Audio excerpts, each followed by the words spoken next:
Hello everyone, welcome to our channel Shweta study point. Friends, कैसे हैं आप सभी? उम्मीद करती हूँ कि आप सभी बहुत ही अच्छे होंगे। फ्रेंड्स, आज का हमारा टॉपिक है सामाजिक अनुसंधान के उद्देश्य। इससे पहले की वीडियो में हमने सामाजिक अनुसंधान के विषय में जाना था।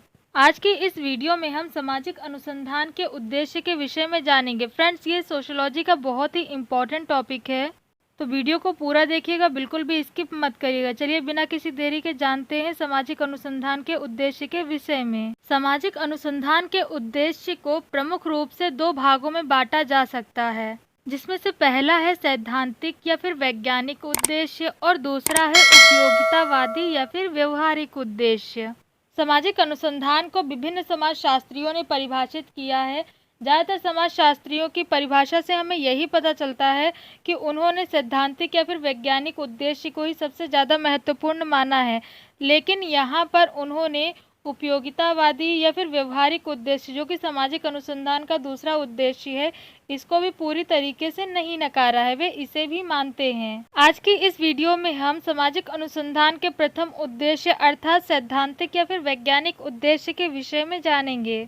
सामाजिक अनुसंधान के प्रथम उद्देश्य अर्थात सैद्धांतिक या फिर वैज्ञानिक उद्देश्य को ठीक तरीके से समझा जा सके, इसके लिए इस उद्देश्य को 4 उपविभागों में बांटा गया है, जिसमें से पहला है सामाजिक जीवन या फिर घटनाओं के बारे में ज्ञान प्राप्त करना।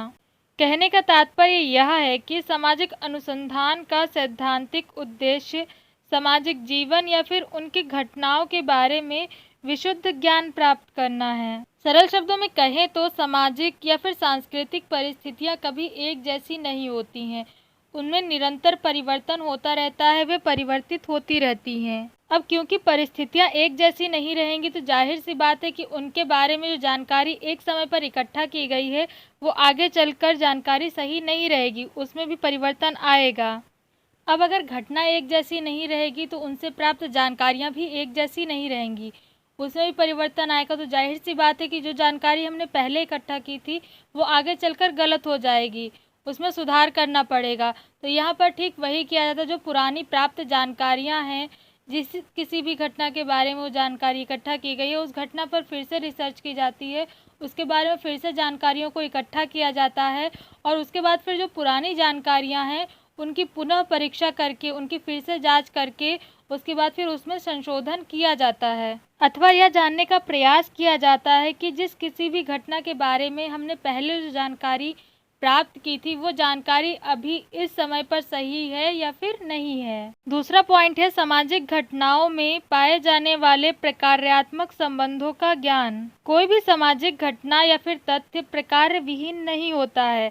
सच तो यह है कि विभिन्न सामाजिक घटनाओं या फिर तथ्यों में अपने अपने कार्यों के आधार पर प्रकार्यात्मक संबंध पाए जाते हैं। कहने का तात्पर्य यह है कि संसार में जो कुछ भी घटना घटती है, चाहे वह घटना कैसी भी क्यों ना हो, उसके पीछे कोई ना कोई कारण अवश्य होता है, फिर चाहे वह घटना अच्छी हो या फिर बुरी हो। समाज में ये घटनाएं घटती रहती हैं क्योंकि इन्हीं घटनाओं के घटने से ही समाज में निरंतरता बनी रहती है। सामाजिक अनुसंधान के माध्यम से इन्हीं कार्य और कारण के बीच पाए जाने वाले संबंधों का पता लगाने का प्रयास किया जाता है।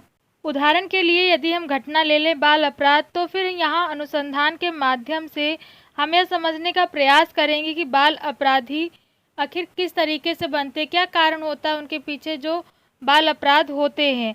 जैसे कि बाल अपराध व परिवार का क्या संबंध है, या फिर बाल अपराध या फिर निर्धनता का क्या संबंध है, या फिर इसके अलावा बाल अपराध व स्कूल का क्या संबंध है। वे कौन से कारण हैं जिनके कारण बाल अपराध बढ़ते हैं, या फिर वे कौन से कारण हैं जिनके जरिए हम बाल अपराध को कम कर सकते हैं। ठीक इसी तरह समाज में घटने वाली अनेकों ऐसी घटनाएं हैं जिनके पीछे कोई ना कोई कारण अवश्य होता है, जिनके कारण से, क्योंकि समाज में कोई भी ऐसी घटना नहीं है जो घट रही हो और उसके पीछे कोई कारण ना हो। तो यहाँ पर सामाजिक अनुसंधान के माध्यम से उन कारणों का पता लगाने का प्रयास किया जाता है कि अगर कोई घटना घट रही है, फिर चाहे वह अच्छी हो या फिर बुरी हो, वह किन कारण से घट रही है। अनुसंधान के माध्यम से कार्य कारण संबंधों को भली प्रकार से समझने का प्रयास किया जाता है।